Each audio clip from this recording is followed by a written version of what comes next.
Welcome back students. आज के lecture में हम पेपर 1 यूजीसी नेट का यूनिट 9 करेंगे। उसका एक पार्ट है मिलेनियल डेवलपमेंट गोल्स और सस्टेनेबल डेवलपमेंट गोल्स, इसको देखेंगे। तो चलिए स्टार्ट करते हैं। ये हमारा सिलेबस है। जैसे कि मैंने कहा था, हमको सिलेबस को हमेशा आंखों के सामने रखना है। तो ये हमारे सिलेबस का ये वाला टॉपिक है जिसको आज हम डील करेंगे। ये प्रीवियस ईयर क्वेश्चंस है जो सस्टेनेबल डेवलपमेंट गोल्स और मिलेनियल डेवलपमेंट गोल्स पे पूछे गए हैं। इन क्वेश्चंस को भी हम देखेंगे, लेकिन उससे पहले हम पढ़ेंगे, we will learn about millennial development goals and sustainable development goals. तो चलिए स्टार्ट करते हैं। सबसे पहले देखेंगे इवोल्यूशन कैसे हुआ था मिलेनियल डेवलपमेंट गोल्स, और उसके बाद मिलेनियल डेवलपमेंट गोल्स से एसडीजीज तक का सफ़र। इन 1983 यूनाइटेड नेशंस एक कमीशन को बनाती है जिसका नाम है ब्रंटलैंड कमीशन। अब इस ब्रंटलैंड कमीशन को world commission on environment and development भी कहा जाता है। अब ये जो कमीशन है ये देता है डेफिनेशन सस्टेनेबल डेवलपमेंट क्या होनी चाहिए। तो वो क्या कहता है, meeting the needs of the present without compromising the ability of the future generation to meet their own needs. मतलब आज की जनरेशन अपनी नीड्स पूरी करने के लिए जो एनवायरनमेंट का यूज़ कर रही है, तो उन्होंने एनवायरनमेंट को इतना भी डिग्रेड नहीं करना है या एक्सप्लॉइट नहीं करना है ताकि आपकी जो फ्यूचर जनरेशन्स है उनके पास कुछ बचे ही ना। तो ब्रंटलैंड कमीशन कहता है आप ऐसे डेवलपमेंट कीजिए, ऐसे अपनी ज़रूरतों को पूरा कीजिए कि आपकी तो ज़रूरतें पूरी हो ही जाएगी, लेकिन आपके बाद आने वाली जो जनरेशन्स है उनकी नीड्स भी पूरी हो जाए। Okay, so this is your sustainable development as defined by the Brundtland commission, जिसको world commission on environment and development भी कहा गया है। अब इसके बाद यूनाइटेड नेशंस की एक कॉन्फ्रेंस होती है जिसको कहा गया है UN conference on environment and development. इसी कॉन्फ्रेंस को पॉपुलरली अर्थ समिट भी कहा जाता है। अब इस अर्थ समिट में क्या हुआ, पब्लिक अवेयरनेस को रेज करने की बात करी गई, लेकिन अवेयरनेस किसके रिगार्डिंग, कि भाई इंटीग्रेट करो एनवायरनमेंट को और डेवलपमेंट को। मतलब आपका जो एनवायरनमेंट है उसके साथ साथ आप डेवलपमेंट को लेके चलो ताकि सस्टेनेबल डेवलपमेंट हो पाए। इसी पर्टिकुलर कॉन्फ्रेंस से 3 इम्पॉर्टेंट डॉक्यूमेंट्स आते हैं। पहला डॉक्यूमेंट रियो डिक्लेरेशन, दूसरा एजेंडा 21 और तीसरा फॉरेस्ट प्रिंसिपल। अब ये सारी चीज़ें क्या हैं, ये बेसिकली एक ही चीज़ की तरफ पॉइंट आउट करती है कि डेवलपमेंट सस्टेनेबली होनी चाहिए, एनवायरनमेंट को मद्देनज़र रखते हुए सारी चीज़ें होनी चाहिए। फॉरेस्ट प्रिंसिपल कहता है कि आप सारे फॉरेस्ट को एक्सप्लॉइट करो लेकिन सस्टेनेबिलिटी को ध्यान में रखो।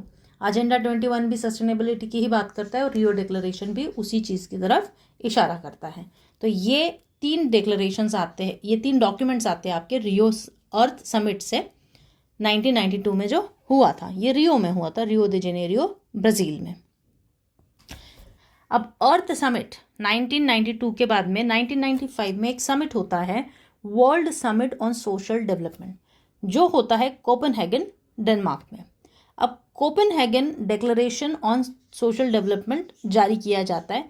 तो ये बेसिकली लिस्ट है कमिटमेंट्स की जो सोशल डेवलपमेंट के लिए इसेंशियल है।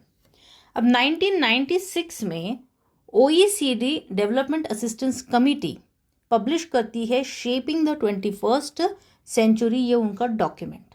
और ये कोपेनहेगन कमिटमेंट में जो कमिटमेंट्स थी इनको वो 6 इंटरनेशनल डेवलपमेंट गोल्स में ट्रांसफ़र करती हैं। अब ये वही हमारे जो आने वाले टाइम में जो हमारे MDGs बनने वाले हैं वो इसी से आएंगे। So these are the precursors of the MDGs, international development goals बना देता है OECD की डेवलपमेंट असिस्टेंस कमिटी।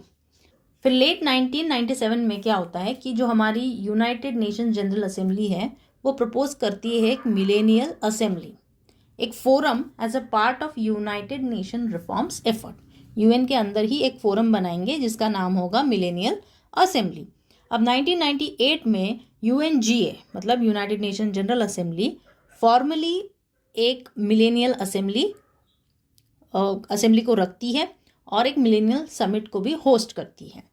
और इसी में कहा जाता है, कोफी अन्नान एक घाना के डिप्लोमेट है, इनको कहते हैं कि आप इसके ऊपर कुछ एक डॉक्यूमेंट बनाइए, कुछ प्रॉपर स्कीम बनाइए ताकि हम एमडीजीज की तरफ काम कर सके। अभी तक इनको डायरेक्टली एमडीजीज नहीं कहा है, लेकिन कुछ ऐसी कमिटमेंट्स जिससे वर्ल्ड और ज़्यादा इक्विटेबली डेवलप्ड हो, ऐसी कमिटमेंट्स हमको लानी है।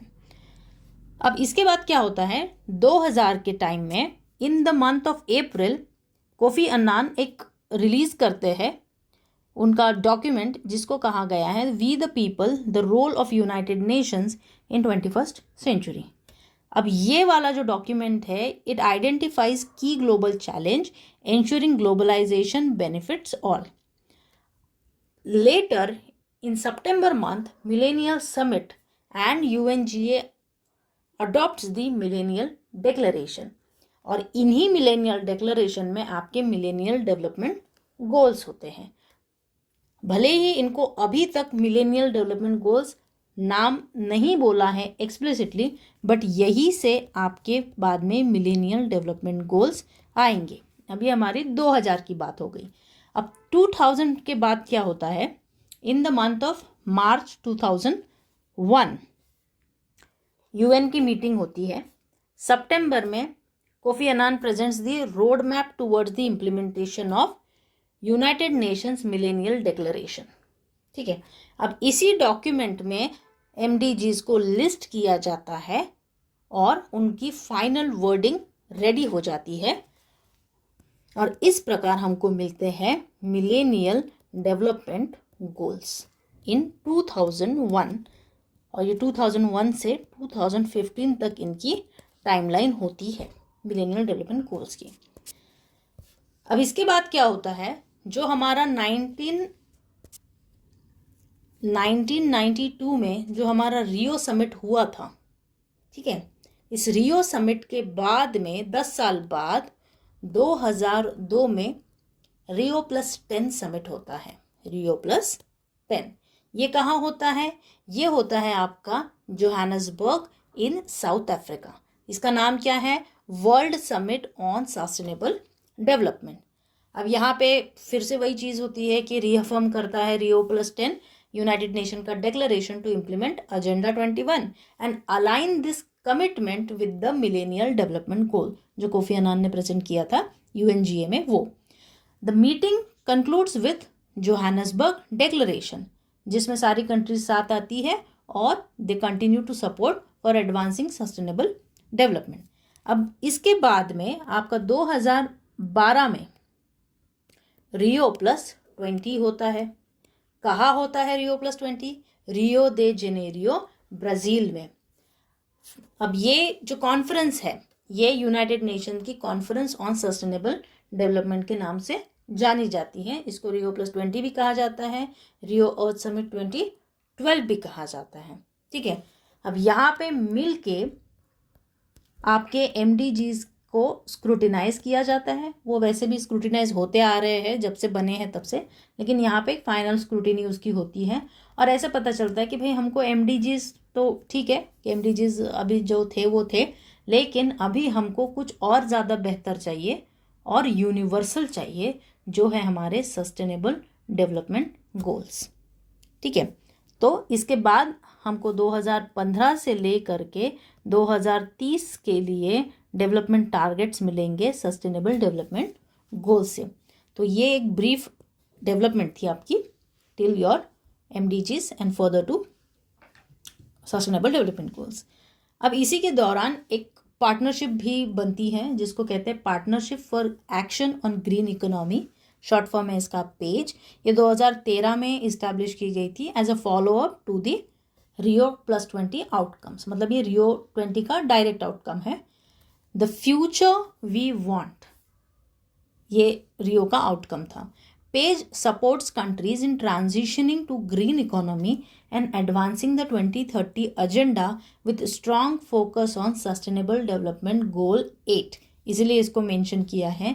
अगर आपको पेज आ गया तो पेज के सामने आप मैच द पेयर्स अगर पूछते हैं तो मैच द पेयर्स में आएगा SDG 8, ये आपने याद रखना है।